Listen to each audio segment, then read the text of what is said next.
Hello, everybody. It's the Talkish podcast. I'm Justin Talkish. This is my sister Heidi Talkish Whiting. Uh, and today, we kind of had a strategy for how to go about the discussion today, but I think that's just kind of out the window because I just want to approach this from as real of a place as I can be. Um, the whole stuff in Gaza happening right now, the genocide that is taking place, in front of the eyes of the world. Um, that's been happening. I have felt like I've been in a bubble in the sense that I have it's it's not showing up a lot in my social media experience. Um, and I think, Really? yeah, Currently? just because my algorithm is so not that, Oh, it's all through my algorithm. um, which tells me that I've been avoiding it. Yeah. I have been avoiding it. You're on the wrong side of TikTok. I'm not. I'm just joking. I'm on I'm Kitten literally, Talk. yeah, No, I'm not literally actually, just, not really. I know what you're saying. Yeah. Um, Nothing political. no, I political stuff, but I mean, it does show up, but I haven't entertained it. Got It's it. not like it doesn't show up at all. It shows up, and I can't look at it. Mm. Um, you know, and there's a part of my humanity that I feel like I'm cutting off. As I'm talking about it, I didn't even realize it. Like, part of my humanity, I'm not allowing myself to feel the gravity of what's happening. Yeah. Um, you know, growing up in our church, right, we were always taught that Israel was God's chosen people, right? Our grandmother, when she was alive, Yep. held Jewish people in high regard, and and specifically the Jews in Israel. Yes. And so that was just something that I didn't fully understand because I remember reading in the Bible that there's neither Greek nor Jew nor Yep. male nor female. So I never understood this whole designation of special people in the Bible was like, it wasn't like it alluded, it wasn't like it gave uh some hard to understand parable about it. It said specifically, God ain't got no favorites. But but that's not necessarily the New Testament did. The Old Testament was God's people were the Israelites. Exact. No, no, no. Exactly. But what I'm saying is, like, in the New Testament, it's pretty clear that Yeah. that's cleared up. Like, okay, Yeah. nah, y'all are all so. Like the issue solved. Yeah. So I've always had like a. I don't feel like I really fell heavily on one side or the other for most of my life. I remember when maybe I was starting to form a view, and I remember I was in college, and one of my professors kind of surprised me because he was very pro Palestine. I had never heard that come from a Christian Mm-hmm. pastor or professor or anything like that before. And he started talking to me about um, how many Christians live in Palestine. Mm-hmm. And it's just like we're talking about, like, what about the God's chosen people who are living in huge numbers in Palestine? Yeah. Um and so there is really this history with Israel, and I know that the state of Israel was created in 1948, Mm-hmm. uh, 3 years before my pappy was born, which is crazy to think. Mm-hmm. Mm-hmm. You know, Yeah. Israel's old as pretty much Aunt Becky. Damn. You know what I'm No. saying? It's just Yeah. like, and that was a land that was occupied by people. Yeah. It wasn't just some free gray area on the map. No. Yeah. There No was a way. whole ass people. For hundreds of years. Yeah, people there Almost. It was a for while. a while, Ottoman right? Empire had taken. So Hold on, but let me just kind of finish a little okay. bit. And so I don't fully understand the political debate, but what I will see is I'm watching the pro Israel people. I'm watching who's supporting it, Exactly. and that's telling me all I need to know. Yeah. Usually people that have historically been on the wrong side of history. Yeah, that's telling me all I need to know, right? And then when I've seen actual Orthodox Jews who are very much against Israel, it. against this Occupation. Zionism, The occupation of the occupation of Gaza and Palestine, right? And when I saw how these people are literally fucking trapped, Mm-hmm.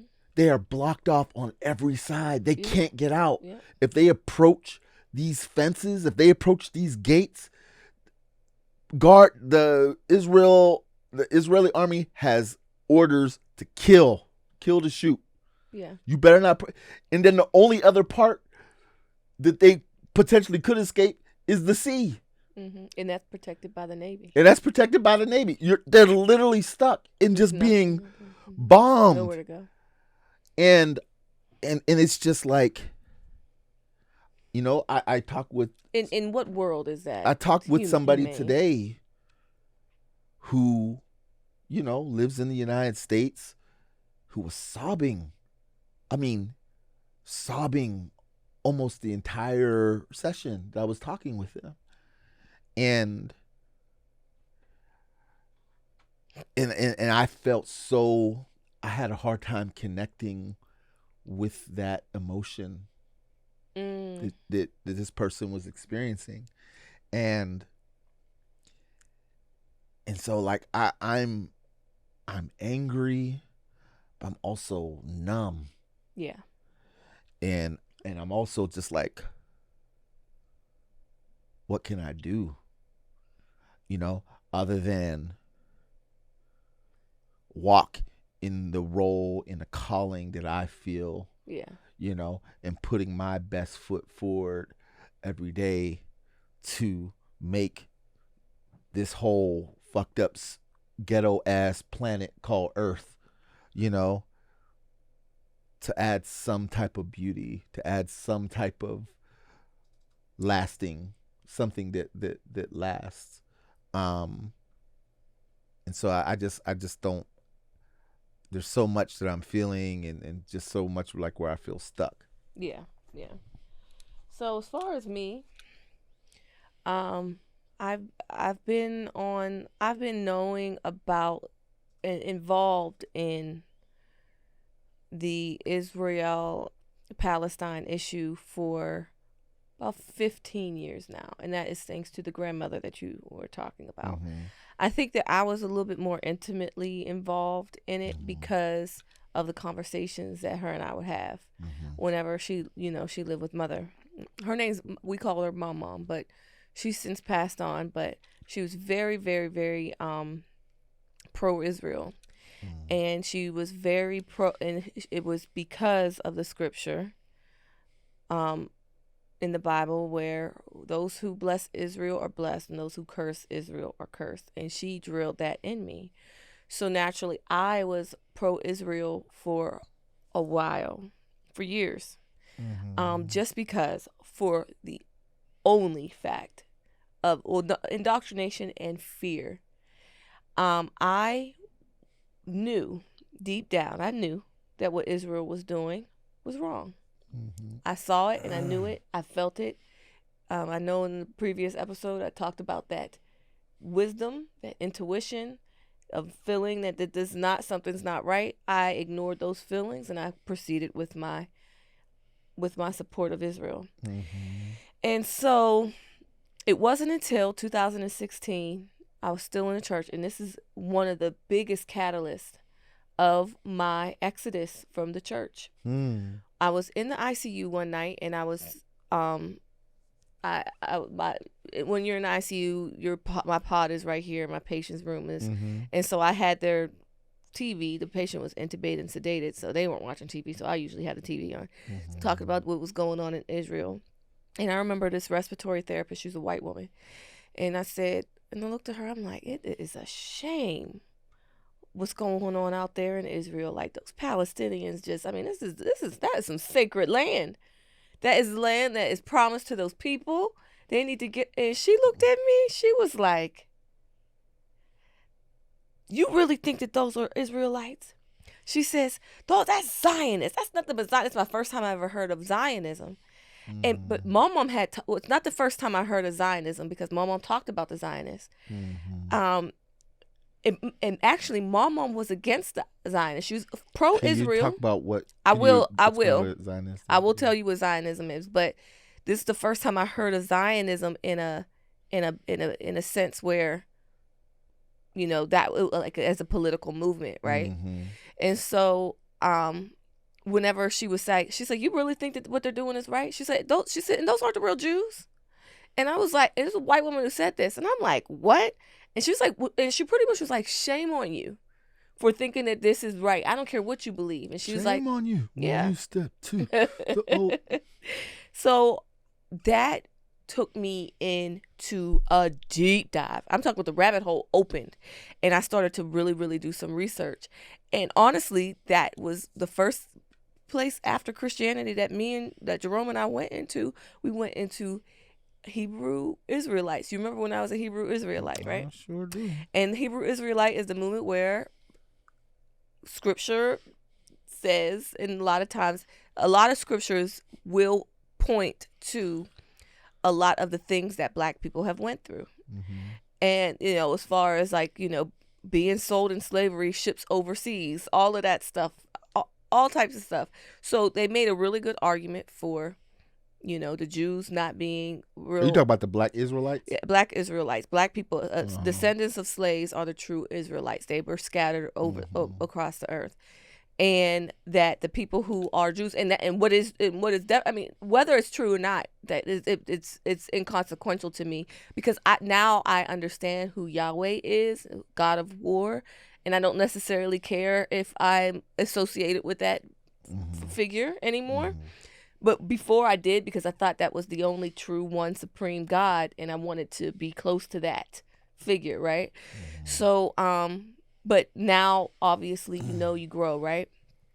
But Zion, and so that's what took me on my deep dive, and I started really understanding that they really actually truly don't have any bloodline. They're converts to a religion, not a bloodline. They have no bloodline connection to that land. But then what I really started to understand was Zionism as a political movement started by the Rothschilds. Now, the Rothschilds is a group of people. And Roethlisberger. The Rothschilds. Oh, my bad. Roethlisberger wishes he had that much power. Rothschilds are the richest and most powerful family in the world, hands down. Can I you're being this serious, but whenever you say Rothschild, I think of Lady Elaine Fairchild. I knew you were about to say that, because I thought the same thing. I thought the same thing. Instantly. Is that where they got it from? No. Oh, shit. No. It could be. Who knows? But so the Rothschild, this family of bankers, really, really rich, and pretty much early on they realized that lending to governments was way more profitable than lending to actual people, and so they started. And Nathan Rothschild was quoted saying, "I care not who sits on the throne of England. Whoever controls England's money controls England. And I am proud to say that I am that person." Now, this is the man who wrote it's called the Balfour Agreement. which in 1917, World War II didn't even start until the 1930s. 1917, Britain had signed a proclamation for the Jews to start to occupy Palestine. But in the proclamation, it was supposed to be some kind of peaceful conversion where they could live together in harmony. But the Zionists, Rothschilds and all of them, they started that movement way before. And it is also a known fact, and this is going to get me in trouble, and I don't care because it's a fact is a fact. A known fact is that the Zionists cooperated with the Nazis, funded a lot of their campaigns because they knew it was a means to an end. They knew they had to have the support of the world in order to occupy. And so they started to, and one of the biggest things that they did was they arranged a kidnapping. One of the Rothschilds members was quote unquote kidnapped by the Nazis. And back in the day, back in the 1930s, they paid Hitler $20 million for the ransom. Mind you, this man wasn't even a prisoner. He was set up in a hotel. They paid him $20 million. I'm not talking about $20 million equivalent. It was $20 million in the 1930s, which was unbelievable amount of money, right?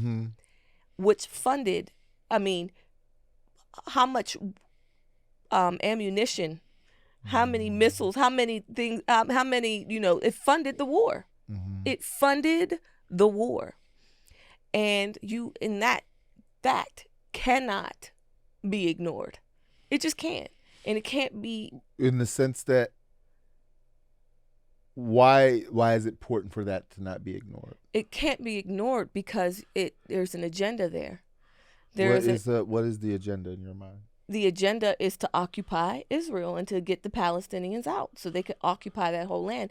They never intended to share that land. Oh shoot. And not to mention it's not as discreet as people may think, because it's not as discreet as people may think, because the occupation, the World War II was over in 1945.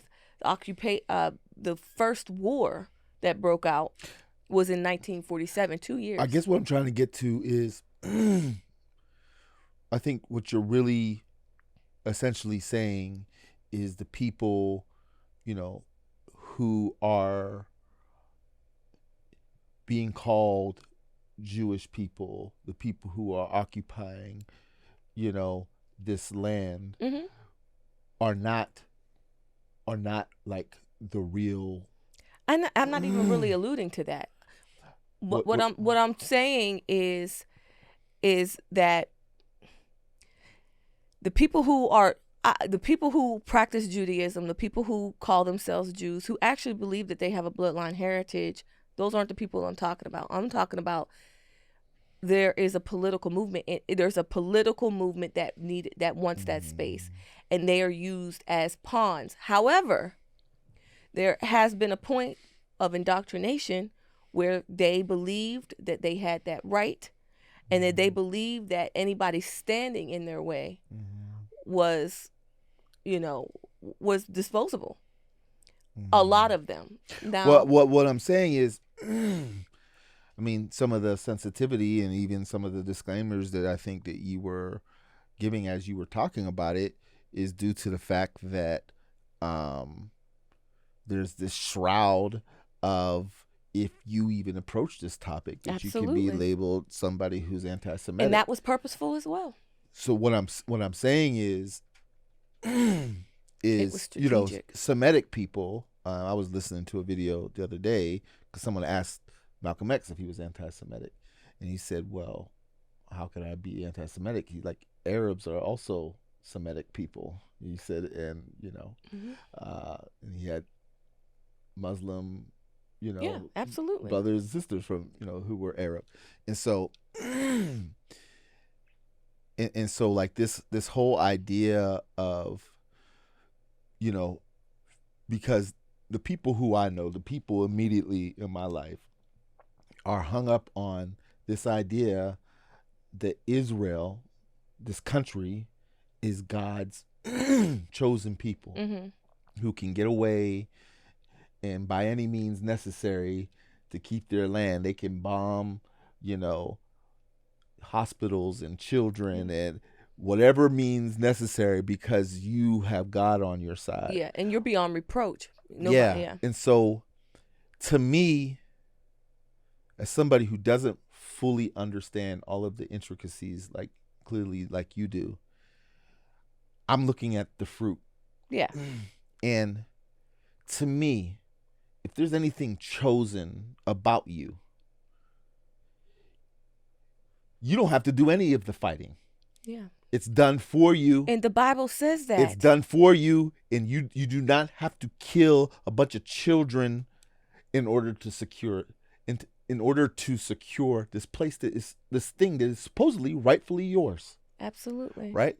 And so to me, the behavior that I'm seeing disproves the fact that they are nothing more than imposters. Yeah.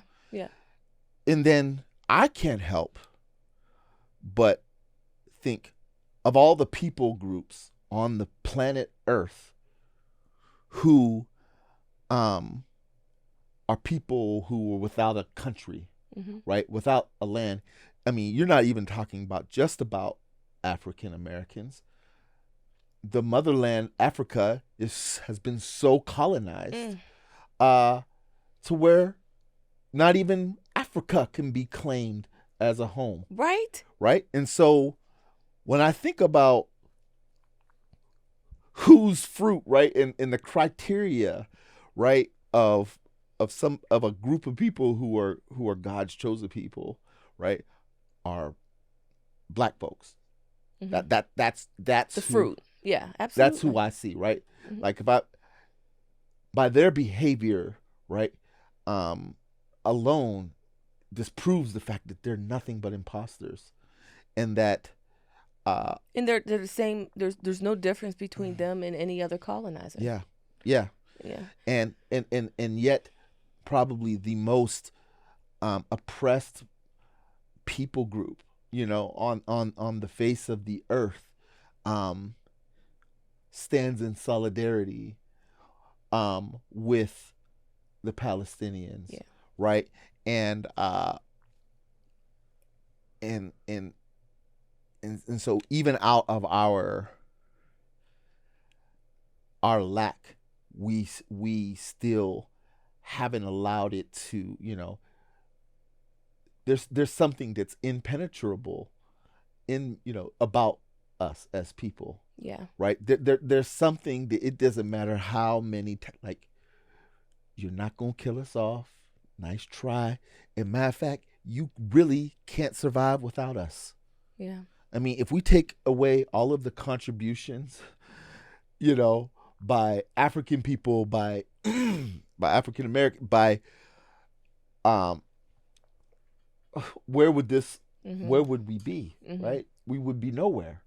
I mean, even something when it comes to mathematics, you know, and language and all that stuff like that, science, all of that generates from the motherland. From us. Yeah. And so to me, it's like, let's think about the people. Let's not lose sight. Let's not be so caught up in reality. The people who are kind of espousing these views and saying that it's biblical have a complete agenda. Yeah. I mean, a complete agenda. I mean, how people read the book of Revelations. Oh, yeah. As if it is a Sunday paper that applies to now. Yeah. Like, Revelation was written to a specific group of people, and the things that the things in those letters Were it was for like them urgent, to encourage them. and it was an urgent issue because Yes. it was like this is Yes. happening now. That's why Yeah. Paul said that's why that's one of the main reasons why Paul wanted, like, don't get married. We ain't got time for that shit because Jesus is coming Yeah. back. Yeah. So I get that, but I think one of the biggest things that really I'm starting to see, I hate trends. I hate when things are trendy. Mm-hmm. I hate it because I'm able to see Mm-hmm. I'm able to see kind of what it means. The quiet part that's spoken out loud during these very trendy Yeah. conversations. Yeah. And what really gets to me is, and I love the fact that Palestine is getting the support that it's getting, Yeah. but there's still an underlying dehumanization that sees the humanity in Palestine, but does not see the humanity in Congo and what's going on with the coltan, mines. And we are so quick, and we have internalized racism. We don't see the value within ourselves for us to give all of this attention to Palestine and completely turn a blind eye to Congo and what is going on right now. And I believe, and you said this earlier, how it's really hard to sit with that. And I think that's one part of it has to do with um the fact that we feel helpless. We feel just truly helpless. We don't know. Mm-hmm. And another thing that I think, and obviously dehumanizing ourselves like we do anyway, but also facing what's going on in Congo and really requiring ourselves and forcing ourselves to look at that. We're scared of that. We're scared of that. I think, I know personally, I'm a little scared of it because the anger, the closer you get to that, the anger that you feel. And then people talk about this Palestine. We talked about this yesterday as far as what's going on in Palestine as being modern day colonialism. Modern day what? Modern day assumes that we are in a post-colonial era, and it's not, and that's never been the case. Colonialism has been alive and well and thriving since its inception, and it is still going on, and it does not stop at Palestine. Absolutely don't. And there's so many trades. I mean, people, Somalia, like everywhere, and we really need to take our platforms and really speak on the broader issue and really start to highlight and the humanity. Since we're all talking about humanity is in Congo. The silence about Congo is really, that silence is very deafening to me. And it speaks that we got so much farther to go, that the people who support Palestine have so much farther to go. You got to start getting darker and darker in them hues before you get any cookies or brownie points from me. So, I mean, but it's hard. It's hard. And just only speaking as a Black woman, I give myself a little bit more grace because I know that it is harder, but I don't even feel like I deserve that grace, because if I could use my platform to speak on one, I should use it to speak on all of it. All of it. You know, I to me, the only thing that matters is the lives that are being lost, the parents and the children who are being, I mean, it's an evil system. How terrifying, like, to be in that how Yeah. terrifying. And one of the things that came up for me, well, there was two things as you were talking. I was listening to a TikTok today, and it was one of the thing. It was, I don't know what the context was, but it was showing a video of some representative of Israel who said that Oh, I know what you're talking about. one of the biggest Threats. to their country are the young black community. Yeah. And that was so weird to hear that. It was. It was so off So the cuff type. weird. Yeah. When I first heard And it, I then was like, the girl who kind of stitched the video was like, you know, maybe they're afraid that we know something about identity theft, right? Is what she said, in terms of who are the Jews, right? So that was one thing that stood out to me, and again, that's still like,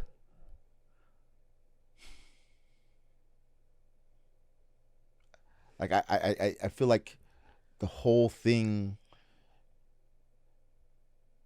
like, how could we get caught up into all of the side stuff and just ignore the death toll? Like, the last I heard, it was it's unbelievable. 10,000 people. And it's like, I mean, and it's just,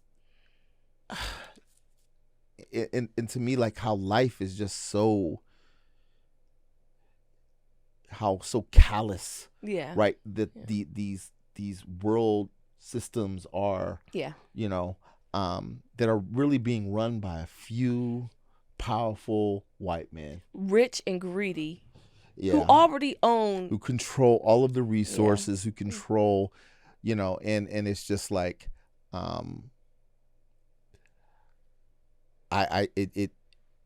it sickens me. But one thing that came up for me was, it was a interview that Dave Chappelle was doing of Maya Angelou, and he was asking her, he was like, well, how did you not be angry? She said, oh, I ain't, who said I wasn't angry? Yeah. She said, you can't be bitter. And then she said, with that anger, right. she was like, write it, vote it, sing it, act it, right? And so when, because I was talking at the beginning, saying a feeling of powerlessness, right? And I think that we're adding something, right? Just by talking about it now, right? We're putting our voice out there, right? We are using this kind of creative expression to address this issue, right? Is it going to cause a ceasefire? No, it ain't, right? But I think enlightenment to be involved, right? Yeah. I know there's so many painful things that, man, if you gave your attention to everything, like, you there wouldn't be anything left. You'd be a puddle of tears. Yeah. And so I get that, but I think when we cut off ourselves from feeling, this mass loss of humanity, not only in Gaza, but in Congo, and sure there are other places happening simultaneously. And so I think that if you feel powerless, like I have, I think that doing something, even if it's writing a poem, or if it's to draw a picture, or to, don't let yourself be affected by it. Well, you're going to get I think you're going to get affected by it, but I think, well, what I'm saying is I was blocking myself off. I see what you're saying. Yeah. So what you're saying is what Maya Angelou was saying, what it translated to me was, use that anger and channel it in some direction. Channel it all, positive art, direction. Because all art is honestly expressing the spirit expressing the spiritual world from in some form, right? Art is So also very prophetic. yeah, oh yeah, Whew. absolutely. Yeah. But that's our power. Yeah. That's our superpower, is the spiritual.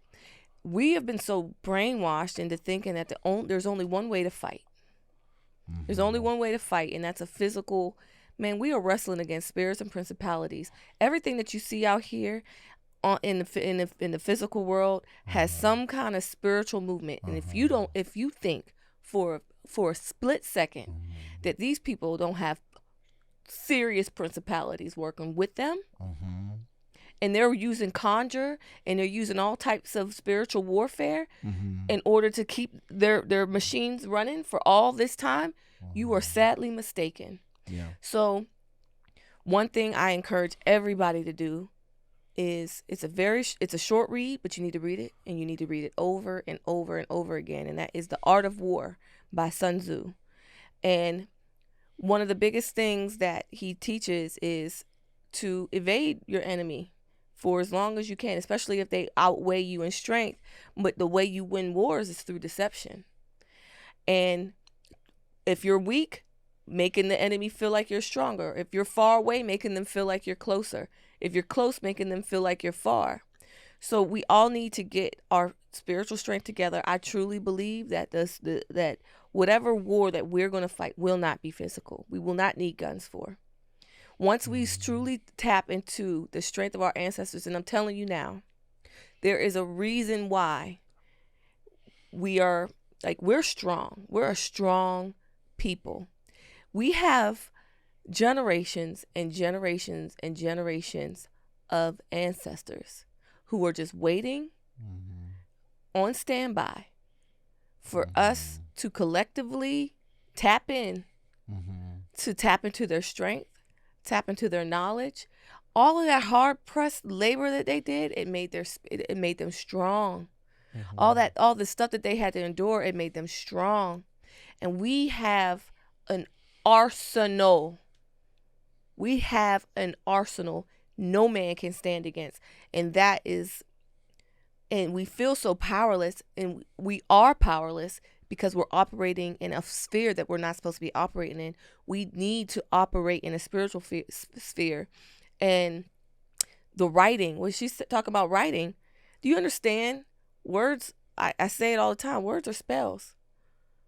You put that together, like relics. If you look at relics, holy relics and things like that have the, they're not magical in and of themselves. We imbue the power of those things. The people imbue that power. So I guess the only thing that I'm saying is we get so disillusioned because we think we're weak, because we think we're scattered, because we think we're outnumbered, because we don't have the physical strength. We get very disillusioned with that, and it makes us want to give up. But I think part of my calling as a revolutionary, I was born a revolutionary. You know that about me. Part of my calling is to help people to understand and tap in to what we got and to our strengths. And I know that our strength is a spiritual strength.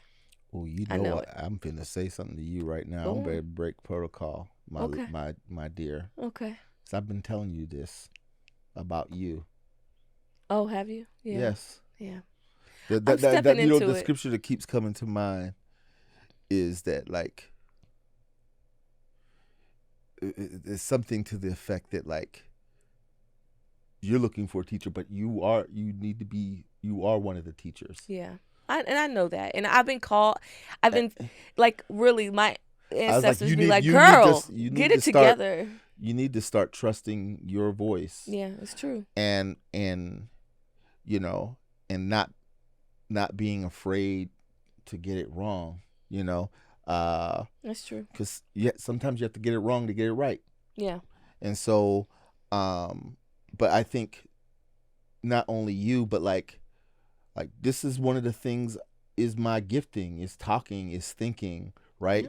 Is expressing myself, and I'm using my strength, right, to address this issue, to bring more awareness to this issue, right?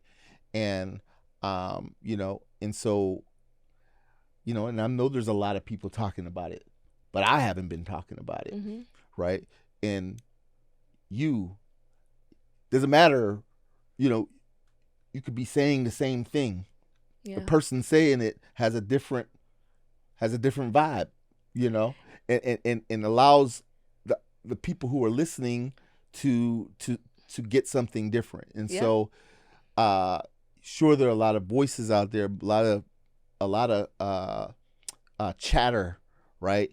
But I think it's okay to put in, and whenever I think of like the spiritual weapons at our disposal, I think those are the things that are really found in our giftings, our strengths, our passions, Mm-hmm. the things that when we do it, our spirit is replenished Yeah. and filled, right? And a lot of that's in the arts. So a lot of that is in, Y'all, and people sleep on them arts, man. Them arts, I'm telling you, and this is a fact that I didn't know until today, and I'm glad that we're talking about this. Every, I'm not going to assume that everybody knows about COINTELPRO. You know COINTELPRO. Mm-hmm. Most people do, but just assuming that you don't. COINTELPRO was this secret operation done by the FBI to investigate any kind of civil rights leader, any black leader, back during the civil rights era, to investigate them, follow them, and try to, in what's his name's, uh, what's the guy who ran COINTELPRO? J. Edgar Hoover. J. Edgar Hoover. In his words, he was trying to quote unquote stop the black messiah from rising. And Mm-hmm. he's one of their most studied figures, actually way more studied than Malcolm X, Martin Luther King, Medgar Evers. Guess who that person was? Who? Who was the most Marcus surveilled? Garvey. Nope. Who? James Baldwin was the most surveilled out of all of them. James Baldwin. A writer. Mm-hmm. They know the power. We don't have to know, but they do. And wherever you see it's suppressed in the propaganda towards black people, that's where it's going to be. See how we're given footballs and basketballs and told to play and all of that stuff because they want us to concentrate on our physical strength. They don't want us in the arts as much, but they deter us from that writing. They deter us from all that other stuff. There is not a coincidence that James Baldwin was the most surveilled black man in the civil rights. They said they had stacks and stacks and stacks of surveillance on him. That is the power of the pen. And if you think that it doesn't matter, it does. If you just like you said, Maya Angelou said, James Baldwin was a little bit taller than Diamond. yeah, Like he was a very small, 140 pounds, soaking small wet, man, and queer, and had the people who recognized where real power lies, had them quaking in their boots. And so, I started this podcast feeling a lot less powerful. I feel more empowered now. Mm-hmm. That and the collective starts with an individual. Absolutely. It has to start with you. And so if it's bothering you, if all of this is bothering you, it's important to listen to that. It's important to let that help you figure out a way to address it. And using your gifts, your strengths, your whatever it is that you have at your disposal, using that. And it is the collective efforts, individual efforts of us all that that are going to, I think, overall make a difference. I mean, it's already happening. Yeah. Like when I see this kind of behavior, it's desperate. Yeah. Right? It is these are people who are terrified to lose their power, Yep. and they see the end coming. Yes. They see it. Yeah. They can't stop it, but they see it coming towards them, and so I think that the more that we continue to use whatever we have at our disposal. We have everything we need. It's not something that you're going to recognize immediately as Yep. something that's making a difference, but it is. Yep. It's the collective, individual, us being led by and responsive to the spirit in us. Yep. Absolutely. Absolutely. And one thing that granddad used to say that plays in my head all the time, and it just makes me Lord, makes you more patient. No, the devil will always overplay his hand. Just and all you heard gotta granddad do. say that? I've heard him say it once, but mom used to say granddad said it more, and so she's like, "Oh, my dad used to say the devil will always overplay his hand," and I think about that all the time, and you can see they're overplaying the shit. And the thing about it is they're so brazen with it now. They don't even care if we agree or not. It's happening in real time. Well, that's what I'm saying. You know how like when you're I forget what Mario boss it is They don't that even you're care playing. about deceiving us anymore. But I said they don't even care about deceiving us. There's anymore. a Mario boss that like as you're beating him, like these things fall off of. He looks like all big, but then when you keep knocking all this stuff off, and it's just like a little Koopa that's kind of controlling it, and that's what's kind of happening. Man behind the curtain is being exposed. Yeah. But we're gonna have to wrap up this one because all right. But this was a really good discussion, and it's something that we need to continue to have. This is something that is very, very important. It means a lot to me. This is like the meat and bones of what I'm made of. Like this is me in a nutshell. You already know. But well, if you have any feedback, if you want to add to this discussion, if you have any questions or concerns about what we talked about, you probably have some concerns, but I care not. But I'll listen to you anyway. Come to the Real Talkish podcast. I care. That's good for him. The Real Talkish podcast at gmail.com. The Talkish podcast and on Instagram and Facebook of the same name. And we will see you next time. Peace.